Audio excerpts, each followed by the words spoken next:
Salut à tous et bienvenue sur ValetPL Multi TCG. Comment ça va les fous? Moi ça va très très bien. Aujourd'hui, le traditionnel, le classique, top carte pour le Duel Commander de l'extension Final Fantasy. J'ai pris donc l'extension FF ainsi que les cartes qui sont sorties dans les decks Commander, que vous pouvez aussi retrouver en partie dans les boosters collector il me semble. Il n'y en a pas énormément pour le coup des cartes Commander, je m'attendais à plus que ça. On se concentre plutôt sur les cartes de l'extension pour ce top. Je suis un peu gentil, on va dire, je brasse un peu large les cartes qui pourraient voir du jeu, qui pourraient être intéressantes, quand bien même ce serait que dans un deck, peut-être par-ci par-là, notamment Yoshimaru qui mange très bien dès qu'il y a une extension fort légendaire, bien pourvue en cartes légendaires. Mais voilà, j'essaye de brasser un peu large, histoire d'avoir quelques cartes, je crois qu'il y en a 15 ou 16 là dans ce top. Je pense pas que toutes les cartes soient extrêmement jouées, deviennent staple, etc. hein, non, pas du tout. Le but de ces top DC, c'est plutôt de vous parler des cartes que je trouve intéressantes pour le format DC. Il y en a 2-3 autres qui peuvent aussi briller. Apparemment, il y a une carte pour Hidetsugu Kairi qui peut faire des choses. Ah, c'est vraiment, quand c'est une carte de spécialiste dans des decks de spécialistes qui sont pas tant joués que ça ou qui sont un peu récents comme decklist, j'ai pas spécialement mentionné, j'ai essayé de brasser un peu large et de vous parler surtout de cartes que je trouve intéressantes et qui méritent peut-être un petit débat dans les commentaires. N'hésitez pas, avec le petit pouce bleu, l'abonnement, tout ça, ça fait plaisir. Et je remercie, avant de démarrer ce top de cartes d'essai, les frérots de la belle carte. Je suis un frérot de la belle carte finalement. Code ValetPL 2025 pour 5% de réduction quand vous l'utilisez une fois par an et par contre, ça fait plaisir. Et si vous voulez également nous soutenir, vous pouvez soutenir ceux qui nous soutiennent. GameGenic, les frérots. Faut vraiment que je prenne une autre deckbox parce que ça se voit pas trop en noir. Voilà, une bleue. Une bleue, ça se voit mieux. Frérot de GameGenie qui régale. N'hésitez pas à contacter vos revendeurs et vos local game stores pour acheter leurs délicieux produits. Ça fait plaisir. On est parti du coup dans ce top Duel Commander avec Ambroisie dite vaillante. Alors j'ai pas trié, simplement on a les cartes de l'extension et les cartes Commander après, mais sinon c'est un peu pêle-mêle. Ambroisie dite vaillante, pour 2 on a une 2-2 flash, quand elle arrive en jeu on peut renvoyer un autre permanent que l'on contrôle dans la main de son propriétaire, et en touche terre, à chaque fois qu'un terrain qu'on contrôle arrive, elle gagne +1/+0 la petite Ambroisie jusqu'à la fin du tour. Pourquoi cette Ambroisie? Bah déjà c'est légendaire, et ça coûte 2 mana, donc ça veut dire que dans Yoshimaru on est content. C'est intéressant dans Yoshimaru de pouvoir reprendre des permanents dans notre main. On n'est pas obligé avec Ambroisie, donc on peut simplement la mettre en flash pour mettre un marqueur un peu surprise si on le souhaite. Ça peut nous permettre de sauver des trucs, ça peut faire des tricks avec des cartes comme Parallaxe Blanche. Ça peut nous permettre de reprendre des cartes pour refaire des ETB, par exemple si on a un peu de mana, reprendre des flashs ou ce genre de trucs pour justement au lieu de le sacrifier, de le remonter en main pour ne le repayer que 3, enfin bref. Il y a plein de trucs à faire avec cette Ambroisie. Ça reste un drop 2 dans la curve qui met un marqueur et qui va proposer quand même à peu près tous les tours 3 points sur la phase d'attaque, voire plus si vous fetchez. C'est quand même au tour 3, ça peut attaquer en tant que 4-2. Ça se fait facilement bloquer, mais c'est 4 points. C'est 4 points, si c'est pas bloqué, ça met vraiment une patate dans le groin. Donc cette petite Ambroisie, elle fait plaisir. Je sais que les places sont très très chères dans Yoshimaru, et notamment une nouvelle carte que je vais vous parler juste après qui rentre quasi automatiquement, mais je trouve la carte bien, et pour ceux qui ne voudraient pas la jouer dans Yoshimaru, je sais que les decks tempo base blanche, genre Azorius, ils aiment bien les effets, les bêtes en flash comme ça, avec les effets bounce, self bounce, donc je pense que cette Ambroisie, il y a de grandes chances qu'elle fasse de la magie. Petit tips, hein. Actuellement, le skin en foil, c'est même pas 1€. Donc voilà, si vous voulez faire plaisir, au moins vous l'avez dans la collection, vous êtes régalé. Ensuite, on a Cloud, le mercenaire de Midgar. Pour 2 mana blanc, on a une 2-1 humain légendaire, créature légendaire, pardon, humain soldat mercenaire. Quand il arrive en jeu, on va chercher une carte d'équipement dans notre bibliothèque, on la met dans notre main et on mélange. Et tant qu'il est équipé, il double les capacités de lui-même ou d'un équipement qui lui est attaché. Ça, on s'en fout un petit peu. Ce qui est surtout intéressant, c'est que c'est un 2-1 légendaire pour 2 qui va chercher un équipement. On joue déjà, comment elle s'appelle, la Stoneforge Mystique, je crois, le nom. Bref, le même effet en blanc, mais qui n'est pas légendaire. Plus facile à caster, mais c'est pas légendaire, donc Yoshimaru, c'est moins bien. On jouera les deux parce qu'on a vraiment envie d'aller chercher des trucs très forts comme Taille-Braise ou Pince-Crâne ou ce genre d'équipement. Dans d'autres decks, notamment peut-être Felia, si on a suffisamment d'équipement, c'est cool aussi d'avoir Cloud, hein, c'est un effet de plus qui se blink très bien. Donc tous les decks blancs, on va dire, qui jouent des équipements costauds, t'as envie d'avoir un petit Cloud qui se balade, ça fait plaisir. Ensuite, on passe à Zakfer, un peu moins sûr de moi sur ce coup-là. Pour un mana blanc, on a une 0-1 qui arrive avec un marqueur +1/+1, donc c'est une 1-2 pour 1, légendaire, humain et soldat. Pour 1, on le sacrifie, on donne l'indestructible à une créature ciblée. et on met les marqueurs qu'il y avait sur Zakfer sur cette créature et les équipements qu'il avait sur cette créature. Ce qu'il faut voir là, c'est que pour 2 mana, donc 1+1, vous mettez 2 marqueurs sur Yoshimaru et vous le rendez indestructible jusqu'à la fin du tour.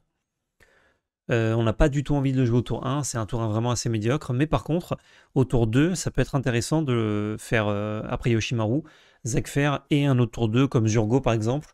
Votre Yoshimaru, il aura pris un marqueur de Zak, un marqueur de Zurgo, peut-être un marqueur de votre land, donc ça veut dire qu'il est 4-4, ou alors simplement, vous le curvez tour 2 après le Yosh, ça met quand même des points, et vous avez le mana pour rendre indestructible, du coup pour protéger votre Yoshimaru. Franchement, il y a des arguments. Il y a des arguments. On joue dans Yoshimaru ou on jouait, je ne sais plus, des cartes qui n'étaient pas légendaires, qui faisaient un effet un peu similaire, mais ça coûtait souvent qu'un mana à poser et ensuite c'est gratuit. Là, est-ce que le mana de plus pour les 2 marqueurs qu'on va poser sur le chien sont intéressants? Je pense que dans une stratégie purement aggro, oui. Après, si jamais on n'a jamais le temps de jouer The Zakfer dans Yoshimaru, ça me choque pas non plus, vous voyez. Donc c'est pour ça que je suis pas méga sûr. Est-ce qu'il y a un beau skin? Ah, même pas. Même pas, ça ne joue même pas en sa faveur. Ensuite, on a le sacrifice de Louise Wax pour un mana, je sais pas comment ça se prononce, désolé. Pour un mana bleu en éphémère, en tant que coût supplémentaire pour lancer ce sort, sacrifier une créature légendaire ou payer 2 mana, donc 3 mana ou un mana bleu et une créature légendaire sacrifiée. Contrecarrer une cible, capacité activée, capacité déclenchée ou sort non créature. Dans beaucoup de decks, on a des créatures légendaires qu'on peut tout à fait sacrifier si on veut pas payer les 2 mana, pour faire du coup un effet negate ou stifle. Pour un mana bleu, c'est délicieux. Si on fait Stifle pour un mana bleu en sacrifiant une bête, c'est un peu plus cher que Stifle. Là où le coût supplémentaire est intéressant, si vous faites une negate, ou bien on peut payer 3 quand on a trop de mana. Je pense qu'il y a beaucoup de decks qui peuvent jouer ce sacrifice de Louisois et en tirer bonheur, en tirer profit. Les decks Azorius, comme je vous disais, tempo, je pense que ça aime bien ce genre de cartes. Tout ce qui est Plagon et autres, Dénic, Pipin, peu t'importe. Qu'est-ce qu'on a aussi? On a les Malcolm bleu et bleu-rouge, notamment le bleu-rouge, son commandant. Une fois qu'il a fait un peu de value, on peut le sacrifier, mais il n'y a pas de galère, quoi. Le bleu, on a plus envie de le garder, mais le bleu-rouge, il n'y a pas de galère. Donc ça peut rentrer assez fort dans ce genre de pack. À voir si les effets Stifle / Negate sont très intéressants dans le méta actuel. Si on n'a pas spécialement envie de chercher ces effets-là, peut-être qu'on n'a pas la place actuellement, mais selon moi, il y a pas mal de decks qui peuvent rentrer un petit sacrifice de Louisois. En plus, ça peut faire un combo avec vos propres créatures. Si vous avez des capacités à negate, à stifle du coup, en plus de sacrifier une bête légendaire. J'ai vu qu'il y en a qui s'amusent à faire des tricks. Je pense que c'est du boui-boui, mais argument supplémentaire. Ensuite, on passe à Cécile, le chevalier noir. Alors désolé, je suis sur Magicville, du coup, toutes les cartes sont un peu décalées droite à gauche. Ça cadre pas très bien quand je fais la capture. Sorry. Cécile, le chevalier noir, en tant que créature légendaire, ça peut être un très bon commandant ou une bonne créature dans le deck. Éventuellement, pour un mana, on a une 2-3 contact mortel. À chaque fois que Cécile inflige des blessures, vous perdez autant de points de vie. Puis, si votre total de points de vie est inférieur ou égal à la moitié de votre total de points de vie de départ, 10, dégagez Cécile et transformez-le en Cécile Paladin Repenti. 4-4 liens de vie. À chaque fois que Cécile attaque, les autres créatures attaquantes acquièrent l'indestructible jusqu'à la fin du tour. Donc c'est juste une très grosse bête qui besogne et qui vous refait gagner beaucoup de points de vie. Ce qui nous intéresse, au-delà de la transformation, c'est d'avoir une 2-3 contact mortel pour 1. C'est excellent contre aggro, ça tient très bien le board. C'est excellent contre contrôle, ça met la pression assez rapidement. C'est pas ridicule de la jouer pour 3, 2-3 Death Touch pour 3, quand on se les fait gérer une fois, ça se fait. Ça se fait. C'est pas des stats extraordinaires, mais c'est pas ridicule non plus, surtout que quand on va la rejouer, peut-être qu'on sera déjà un peu plus bas en point de vie, donc on pourra le retourner assez rapidement, ce Cécile. Plein de choses à faire, des versions aggro / midrange ou aggro tempo en Azorius, en Orzhov, pardon. Des decks qui pourraient l'accueillir, notamment peut-être des decks Esper. Alors, il n'y en a plus trop de decks Esper aggro là, mais genre des packs comme Raffine auraient été ravis d'accueillir Cécile en son sein. Beaucoup de C et de S dans cette phrase. Donc trop bonne carte. Trop bonne carte pour le DC. J'espère que ce sera pas trop fort. J'y crois pas trop en termes de puissance. Enfin, je crois pas trop que ce soit trop fort. Je pense que c'est une bonne carte qui peut être un bon général et apporter quelque chose, donc Orzhov aggro qui n'existe pas trop actuellement en Duel Commander. Il y a Ketra Mose, mais en vrai c'est un peu boui-boui. C'est quand même une synergie très particulière. Là, on a une carte qui flatte et forte, n'a pas besoin de soutien, autre que d'avoir peut-être une thématique aggro. Et même peut-être une sous-thématique un peu suicide où vous allez perdre pas mal de points de vie pour faire des effets puissants. Bah, avec Cécile, du coup, ça vous aide. Et deuxième petit tips, si jamais vous voulez ce skin en foil, il coûte beaucoup moins cher que ce skin foil en search foil. il y a 20 ou 25 euros d'écart entre les deux, donc si vous n'êtes pas spécialement fan de Search Foil, allez-y, prenez la version comme ça classique, régalez-vous. Évidemment, vous n'avez pas besoin de skin pour gagner, mais ça aide, ça apporte du win rate, ça fait peur à l'adversaire. Ensuite, on a Sephiroth, soldat légendaire pour 3, on a une 3-3. À chaque fois qu'il arrive ou qu'il attaque, on peut sacrifier une autre créature pour piocher une carte. Et quand une autre créature meurt, pas qu'on contrôle, une créature tout court, un adversaire perd un point de vie, vous gagnez un point de vie. Et si c'est la 4e fois que cette capacité s'est résolue ce tour-ci, transformez Sephiroth en ange à une aile, 5-5 vol, qui donne un emblème, ou quand une créature meurt, donc ça fait drain de vie 1. Et quand il attaque, on peut sacrifier n'importe quel nombre d'autres créatures pour piocher autant de cartes. Ce qui nous intéresse, c'est particulièrement cette phase-là, évidemment. Je pense pas que ça fasse un général très bien, parce que malheureusement c'est mono noir, et on aurait vraiment besoin de blanc pour en faire quelque chose de costaud. C'est très dommage qu'il n'ait pas l'identité couleur blanche au dos, mais pour le lore, je suppose que c'est un petit peu plus logique qu'il soit mono noir. Ce Sephiroth, il se remplace tout de suite, enfin si on a quelque chose à sacrifier, mais dans le deck où on va le jouer, on aura des trucs à sacrifier, notamment les decks Rakdos, sacrifice, ça marche très très bien. Si on arrive à déclencher sa capa, ce qui n'est pas trop dur non plus, on ne cherche pas à le retourner, mais c'est pas trop dur suivant le setup. Ça nous donne un emblème, et quand vous avez un emblème, c'est vraiment fort. N'importe quelle bête qui meurt en fin de drain de vie 1, c'est vite un enfer pour votre adversaire. Plein de bonnes choses à faire avec ce Sephiroth. Je pense qu'on peut le jouer notamment dans les decks comme Deadpool, où on a envie des fois de sacrifier nos créatures. On peut le jouer dans les decks comme la moto, qui est beaucoup moins joué maintenant. On peut jouer ça dans Jury. Jury, je crois qu'elle s'appelle, la diva. On peut jouer ça dans Gut, enfin tous les decks Rakdos Sacrifice, je vous ai cité toutes les shells différentes, ça marche très bien. Dans des shells Orzhov aussi, même si Orzhov Sacrifice, j'ai pas trop en tête là, des decks qui peuvent le jouer. Ça peut le faire dans Cécile, tout simplement. C'est un très bon drop 3, je pense, à mettre dans Cécile qui va nous donner un petit peu de ressources, qui va aussi faire des drains de vie. Quand on se bagarre avec Cécile et qu'on tombe bas, c'est bien aussi d'avoir des cartes qui permettent de remonter comme ça et peut-être de tuer l'adversaire à distance. Donc franchement, ce Sephiroth, il a beaucoup de maisons potentielles qui peuvent l'accueillir. À voir s'il trouve suffisamment de maisons pour en faire une bonne carte du Duel Commander. Garland, chevalier de Cornelia. Pour Rakdos, un rouge, un noir, on a une 3-2. À chaque fois que vous lancez un sort non-créature, surveillez 1, donc c'est une créature légendaire. Et pour 7 mana, dont 2 noirs, 2 rouges, renvoyez sur le champ de bataille transformé. Sur le champ de bataille transformé 7 cartes depuis votre cimetière, uniquement en rituel. Et ça devient une 5-5 vol, qui quand elle meurt, revient en dessous de votre bibliothèque. Ce qui est intéressant avec ce galant, c'est que c'est une 3-2 pour 2, légendaire, qui vous fait un petit effet à chaque fois que vous lancez un spell non-créature, ce qui en Rakdos arrive relativement souvent. Je dirais un tour sur 2 environ. Donc ça fait de la petite value, en plus d'avoir des stats d'aggro. Et en late game, au bout d'un moment, vous êtes là, vous avez un peu bagarré, vous avez plus trop de cartes en main. Mais boum, pour 7 mana, vous le transformez en 5-5 vol. Alors il peut pas attaquer tout de suite, quand vous le renvoyez du cimetière sur champ de bataille évidemment, mais il n'arrive pas à engager, ça c'est bien. Donc quand même ces 7 mana en rituel, il y a des fois, vous les avez vécus ces games de Duel Commander, vous jouez votre général, je sais pas, qui coûte 2 ou 3 de base, vous le jouez pour 7-8 mana. Là, plutôt que de le rejouer une énième fois, vous pouvez jouer du coup ce chaos de votre cimetière. C'est pas dégueu du tout. Après, passer le tour 3-4, ce Garland, il commence à être un petit peu mi-figue. Mais dans la curve, en tant que bête agressif, c'est vraiment très bon, c'est des bonnes stats. Ça peut se faire dans les petits decks aggro. Pas forcément Rakdos d'ailleurs, mais il faut jouer Rakdos pour y avoir accès évidemment. Ça peut faire plein de trucs cool. Joshua, émissaire de Phoenix, je pense que c'est ces couleurs qui le mettent dans ce top. Pas que c'est une mauvaise carte, attention, mais que ces couleurs-là adorent faire ces effets-là, donc ça marche très bien. Pour 3, on a une 3-4, quand il arrive en jeu, défaussez-vous de jusqu'à 2 cartes pour piocher autant de cartes. Et pour 5, on peut l'engager et l'exiler, et le transformer en Phénix primordial de feu, 4-4 vol lien de vie, qui fait en premier et deuxième effet de saga 2 blessures à chaque adversaire, donc vous gagnez 2 points de vie puisqu'il a le lifelink. Et troisième effet, renvoyer sur le champ de bataille et petit cimetière n'importe quel nombre de cartes de créatures avec une valeur de mana totale ou inférieure à 6. Exilé cimetière, renvoyer sur le champ de bataille, donc il revient comme ça, et comme il a été exilé, il refait son ETB de défausser 2, piocher 2. Ça, c'est une carte qui va extrêmement, mais extrêmement bien dans Flash. Parce que quand vous jouez ça dans Flash, donc vous avez un bon body qui va remplir votre cimetière pour le jouer, puis vous avez une bête qui va finir la partie en mettant 2 points, 4 points d'attaquant, re 2 points. Donc en tout, elle a mis ses 8 points, vous avez gagné 8 points de vie. Et si ça ne suffit pas, dernier effet, elle va réanimer Flash de votre cimetière, qui va se sacrifier ensuite, mais elle va quand même le réanimer, ainsi qu'une autre bête à côté. La value est délirante. La value est délirante, certes, ça vous a coûté 5, mais franchement, c'est pas cher payé. Pour ce que ça va vous faire dans ce deck-là, c'est pas cher payé.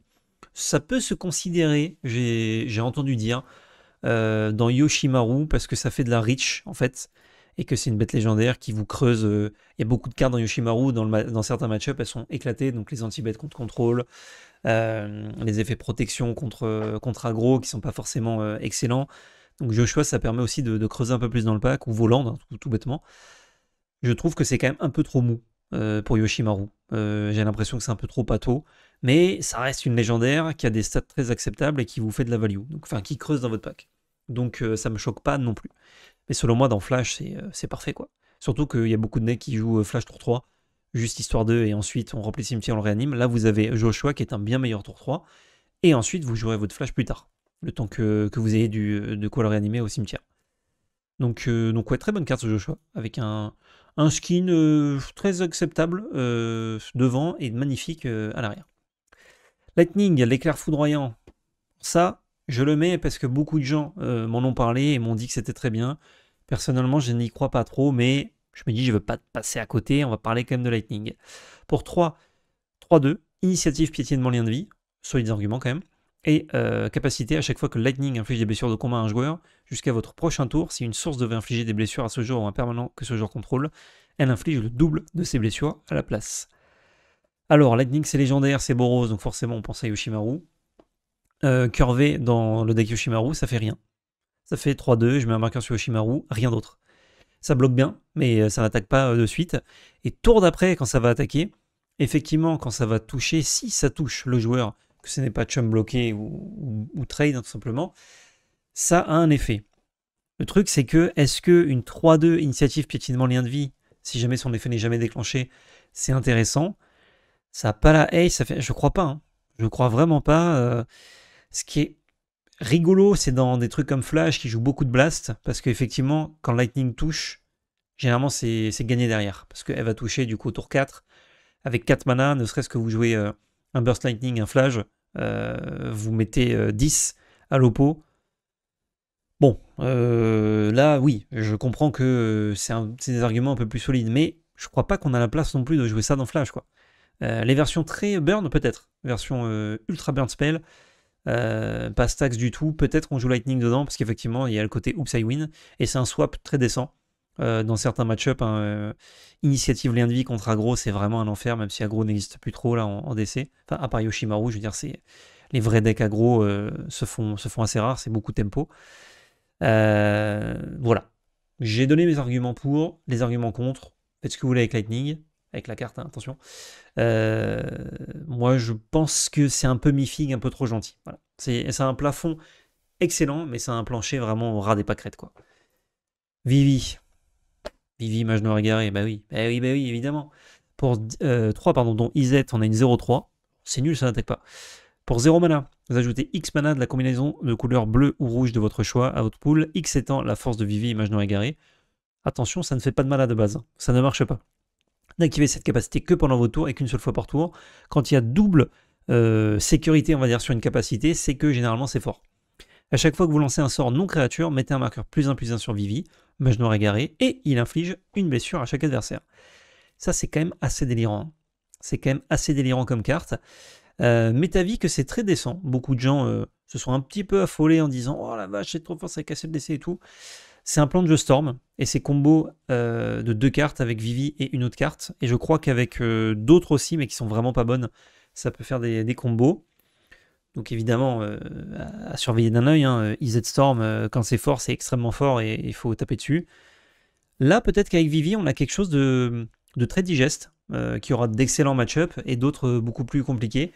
C'est quand même une 0-3 qui fait rien pour 3, si on n'a pas de mana à côté, puisqu'il faut lancer des sorts. Alors on peut lancer des spells gratuits, vous allez me dire, mais bon, les spells gratuits qui se lancent à votre tour, c'est quand même...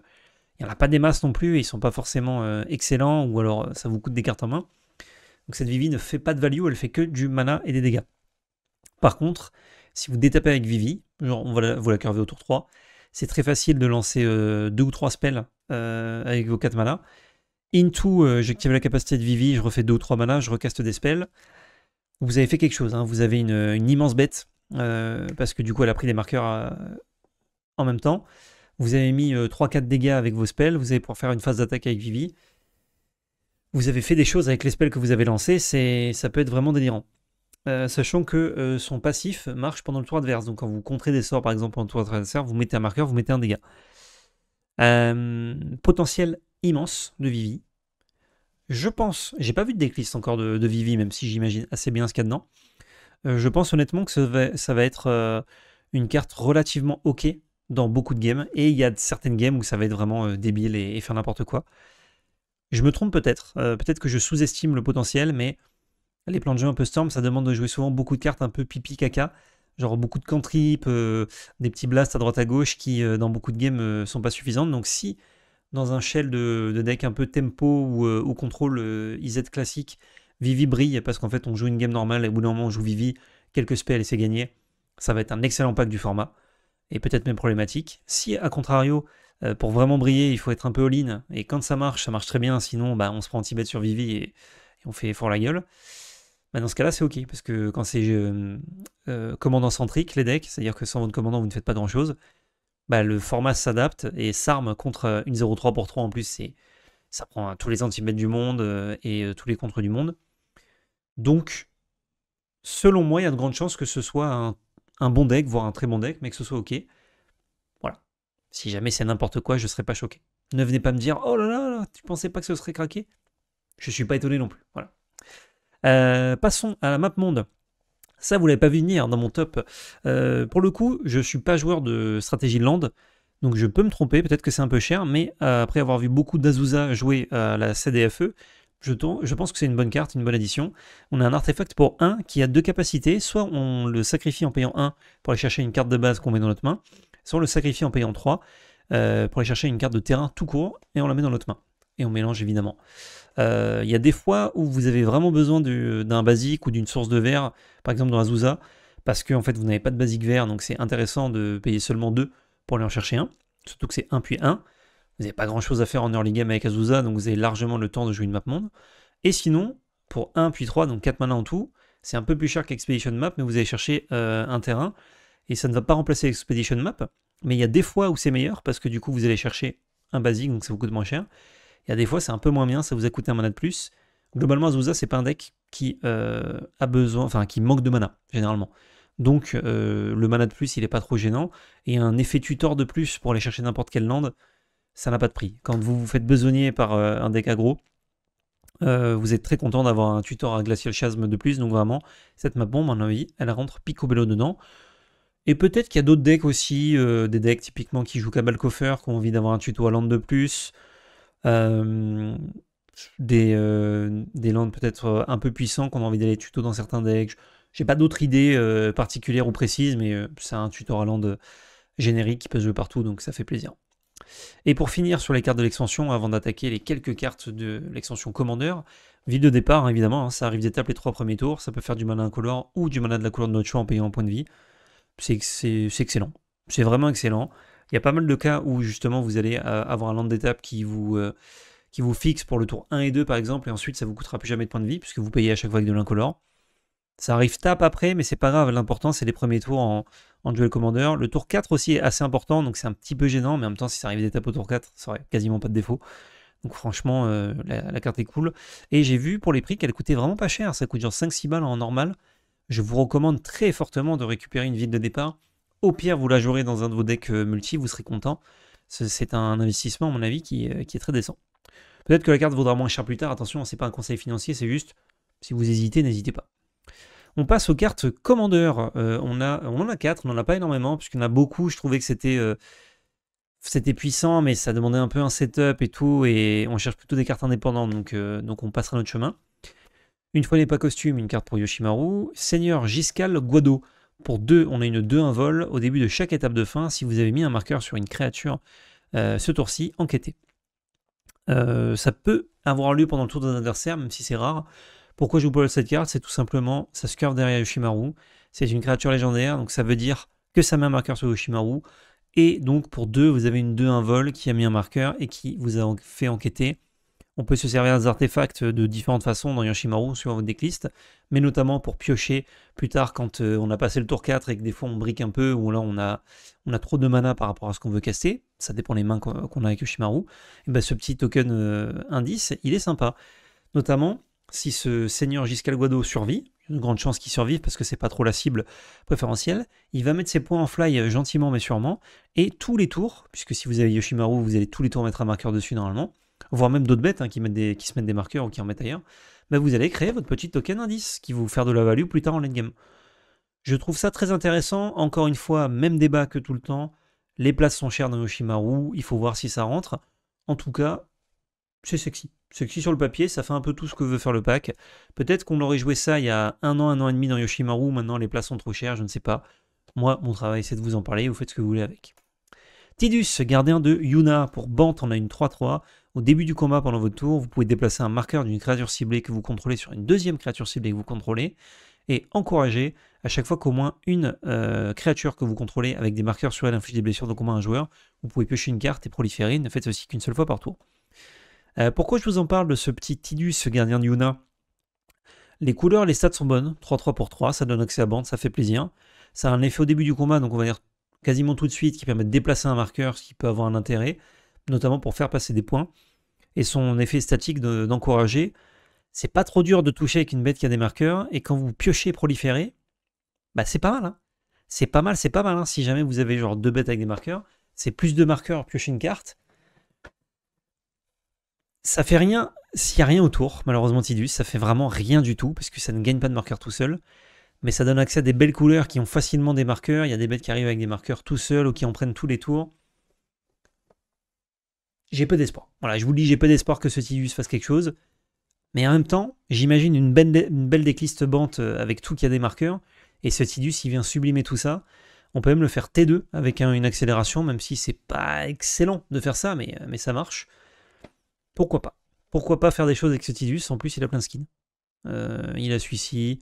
Il a celui-là, il a celui-là, c'est en search foil, et celui-là c'est le même que de base, mais en search foil. Bon voilà, il a trop de skins.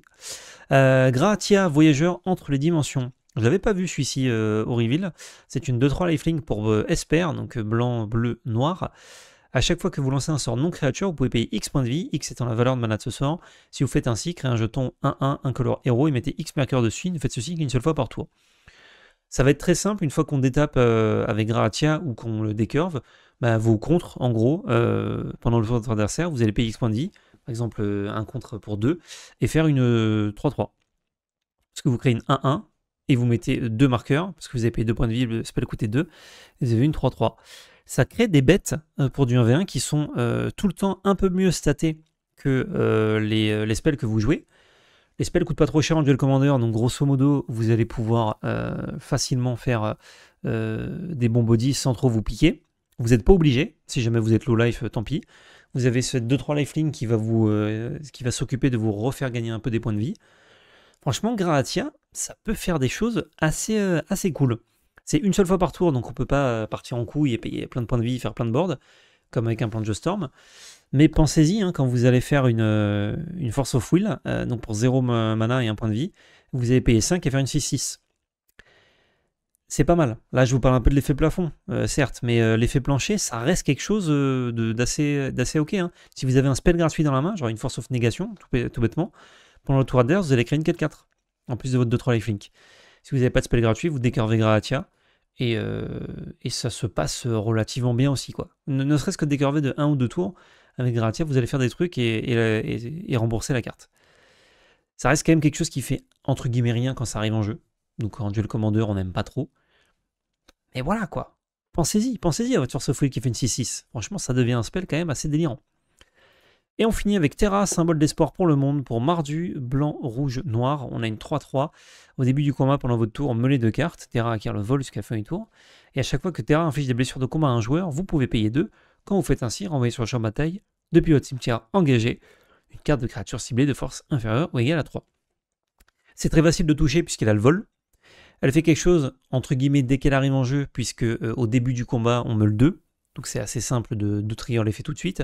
C'est des bonnes stats, ça donne accès à des couleurs assez sexy. Seulement 2 pour animer une bête qui aura été trouvée avec Terra. Ça vous demande même pas un setup, ça vous demande pas de vous meuler ou quoi, ça vous demande juste d'avoir la majorité de vos bêtes qui coûtent trop ou moins. Et je dirais, pour être sûr de hit, c'est vrai qu'il faut beaucoup de créatures, mais en soi, si vous en avez 35, entre 35 et 40 de créatures, vous avez largement de quoi hit avec Terra. Et sachant que si vous la jouez main phase 1, vous allez meuler à votre tour, puis meuler au tour suivant quand vous allez pouvoir trigger son effet. Donc vous allez meuler 4. Donc il y a une grande chance qu'il y ait quelque chose à réanimer.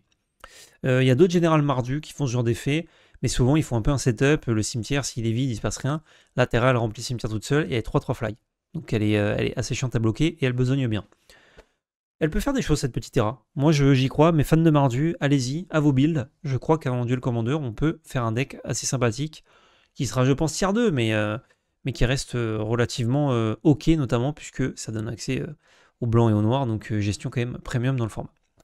Et ça conclut cette review des top cards d'essai. Si vous pensez que j'en ai manqué, n'hésitez pas à le dire en commentaire pour en faire profiter les autres et moi-même. J'ai regardé tout le set, Commune Unco y compris, tout le set Commander, mais c'est vrai qu'en lisant du coup 400, ouais, quasiment 400 cartes d'affilée, on peut en louper des petites cartes un peu sympas ou des interactions. Et celles qui combattent genre avec une seule autre carte, bon, ça, même si elles existent, j'en parle pas forcément parce que c'est des cartes très précises. Fin de cette vidéo, pouce bleu, commentaire, partage, abonnement, un réseau dans la description avec notre chaîne Twitch, ValPL Magic Arena FR. Et surtout n'oubliez pas, c'était de la belle magie.